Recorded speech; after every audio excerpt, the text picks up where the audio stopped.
Bonjour à chacun, nous sommes heureux de continuer ce matin l'étude commencée par nos frères sur la course de la vie dans Hébreux au chapitre 12 et du verset 1 à 3. C'est vrai que d'autres nous ont précédés, c'est ce qui est précisé dans le chapitre 11. Mais nous aussi, nous sommes invités à entrer aussi dans cette course de la vie pour la cause du Seigneur Jésus, en choisissant la vie de la foi, la vie dans la conformité du Seigneur et non pas en dehors du Seigneur. Et cette vie-là, elle est longue. Elle présente bien des défis. Comment faire pour arriver jusqu'au bout? Eh bien, la Bible, tel un coach sportif, nous donne des conseils. Et ce matin, le conseil que nous allons voir se trouve dans le verset 2 et le verset 3, où il nous est dit « Ayant les regards sur Jésus, le chef et le consommateur de la foi. » D'autres versions me dit ceci, « Le pionnier de la foi est celui qui la porte à son accomplissement. » Une autre version dit « Celui qui a ouvert le chemin de la foi et qui la porte à la perfection. » Donc, Jésus, qui en vue de la joie qui lui était réservée, a souffert la croix, méprisé l'ignominie et s'est assis à la droite du trône de Dieu. Considérez en effet celui qui a supporté contre sa personne une telle opposition de la part des pécheurs, afin que vous ne vous lassiez point l'âme découragée. Dans notre course, nous pouvons nous lasser l'âme découragée. Mais comment faire? Eh bien, il y a plusieurs conseils et pour nous ce matin, nous regardons à ce conseil. Il nous faut avoir les regards sur Jésus.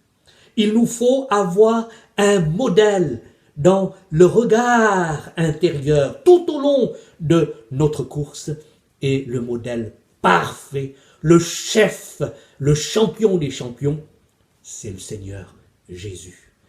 Lui aussi, il avait sa course. Lui aussi, il a quitté les gradins pour descendre dans l'arène et pour engager son combat, sa course. Il est descendu du ciel pour venir dans sa mission spécifique, sa course à lui. Et comment a-t-il triomphé dans ce qui lui était assigné, dans la carrière qui lui a été proposée, qui a été ouverte pour lui? Eh bien, la Bible nous dit qu'il a cultivé la vision de la finalité de la course, en vue de la joie de cette finalité. La joie de pouvoir rentrer dans le ciel, dans le séjour céleste, avec le bonheur et la récompense de la mission accomplie. Oui, il va accomplir jusqu'au bout pour souffrir, mourir et payer la dette. Sa mission était le salut des hommes et il l'a fait. Il cultivait la vision de ce retour vers le ciel, la vision de l'œuvre accomplie, du repos assis. Repos où? Sur le trône, c'est-à-dire la place de la victoire et de la récompense. Ou encore sur le trône à la droite de Dieu, à proximité du Seigneur, dans le séjour éternel de la félicité, avec les milliers et les millions et les milliards de gens qui ont bénéficié de la victoire de sa course. Quel bonheur! Et il était ainsi mu tout au long de sa course par la vision de ce but suprême. Alors, à cause de cela, la Bible dit qu'il a pu souffrir la croix, il a pu mépriser l'ignominie, il a pu supporter toutes ces choses-là. Dans le terme, avec les nuances plus précis de ce terme souffrir et mépriser l'ignominie, mais souffrir la croix, l'opposition, bien, ça signifie rester ferme, supporter sans reculer, sans se retirer, en endurant bravement et calmement les mauvais traitements. Mépriser, c'est dédaigner, penser peu de l'ignominie, la honte, la disgrâce, le déshonneur. Penser à la souffrance de la croix. Penser à l'ingratitude des gens par rapport au Seigneur, à leur trahison, à leur méchanceté, à leur haine, à leur rejet, alors que Jésus est venu pour aimer et pour sauver. Il y a de quoi se décourager. Mais Jésus ne s'est pas du tout découragé parce qu'il avait dans son cœur la vision de la finalité de sa mission, de sa course. Et il est un exemple pour que nous aussi, nous puissions avoir ainsi dans notre cœur la vision du ciel qui nous attend. Et pour cela, nous ne devons pas nous décourager, nous lasser et toujours avoir les regards fixés sur Jésus, notre exemple. Voir Jésus, voir Jésus. C'est ce que nous pouvons penser quand dans l'Ancien Testament, Josaphat pouvait dire ceci dans 2 Chroniques. Nous sommes sans force, Seigneur, avec le peuple de Dieu. Nous ne savons que faire, mais face aux ennemis, nos yeux sont sur toi. Alléluia. Et il est rejoint par David qui dit ceci dans le psaume 25.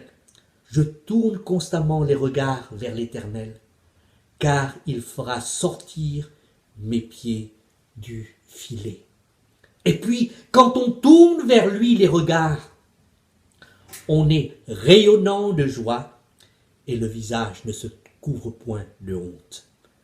L'apôtre Paul résume en disant ceci, nos détresses présentes sont passagères et légères par rapport au poids insurpassable de gloire éternelle qu'elle nous prépare.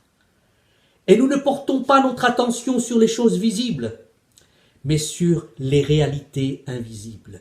Car les réalités visibles ne durent qu'un temps, mais les invisibles dureront éternellement. Oui, je veux porter mes regards sur Jésus. Je me souviens de ce chant que nous chantions il y a quelque temps, quelques années en arrière. Vers Jésus, lève les yeux, contemple son visage merveilleux, et les choses de la terre pâliront peu à peu si tu lèves vers Jésus les yeux. J'ai essayé sur Internet de trouver l'interprétation de ce chant d'une manière encourageante, mais finalement je n'ai pas trouvé. Par contre, j'ai trouvé le même thème en anglais, et je l'ai trouvé tellement bien dans l'onction qu'il nous apporte. Alors j'aimerais bien vous laisser l'écoute de ce chant, tout en vous demandant et en vous encourageant avec moi de pouvoir élever nos cœurs en adoration et regarder et fixer nos cœurs et nos regards toujours sur le Seigneur pour arriver jusqu'au bout de la course dans laquelle nous sommes engagés. Il y a une multitude de témoins qui ont terminé leur course et qui nous regardent. Nous courons et nous triompherons avec les regards sur le Seigneur. Que Dieu vous bénisse. Passez une bonne journée et à bientôt encore. Merci.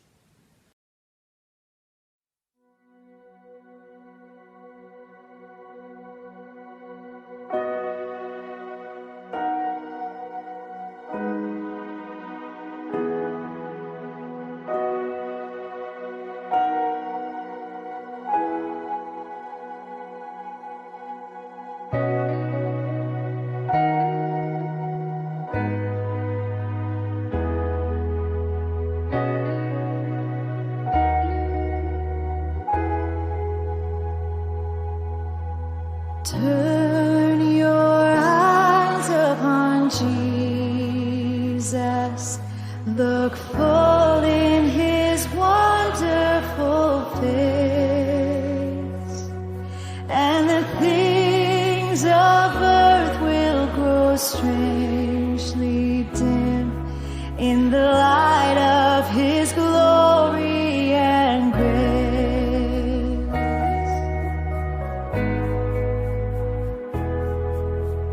Turn your eyes to the hillside where justice and mercy embrace.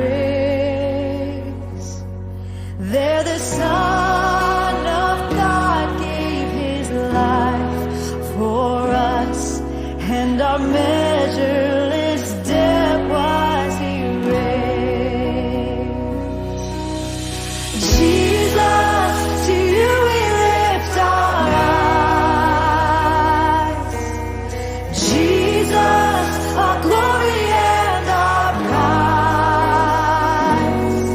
We adore You, behold You, our Savior ever true. Oh Jesus, we turn our eyes to You.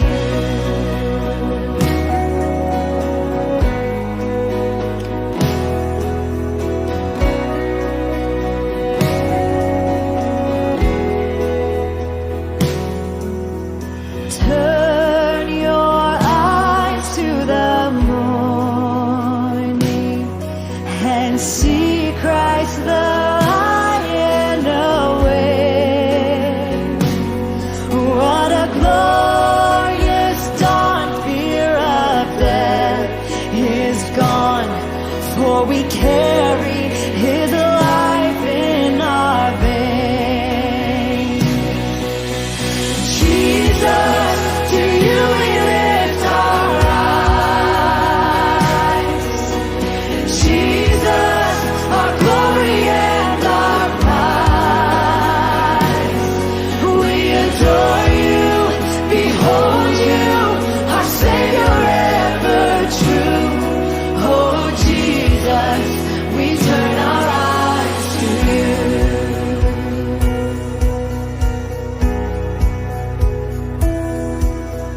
Turn your eyes to the heavens. Our King will return for His own. Every knee will bow, every tongue will shout, all glory to Jesus alone. Jesus, to You we lift our eyes. Jesus, our glory and our prize. We adore You, behold You, our Savior ever true. Oh Jesus, we turn our eyes to You. Jesus, to You we lift our eyes. Jesus, our glory and our prize.